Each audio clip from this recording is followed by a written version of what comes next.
kami dari Polda Metro Jaya akan melaksanakan press release terhadap satu kasus yang terjadi pada tahun 2024 ditangani oleh Polda Metro Jaya, baik itu kasus Reskrim, kemudian dengan narkoba dan Satlantas. Jenis kejahatan ataupun kasus yang ditangani oleh Polda Jaya dibandingkan dengan tahun 2024 yaitu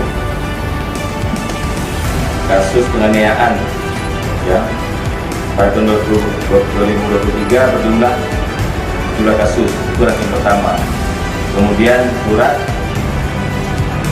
beberapa kasus pada ranking kedua, kemudian pencurian beberapa kasus yang ranking ketiga, yang kemudian yang keempat kasus kekerasan seksual ada 8 kasus, kemudian penggelapan kasus.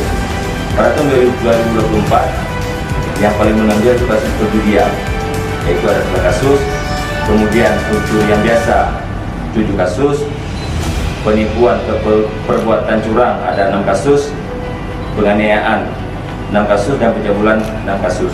Itu yang tren terjadi pada tahun 2024 dibandingkan 2023.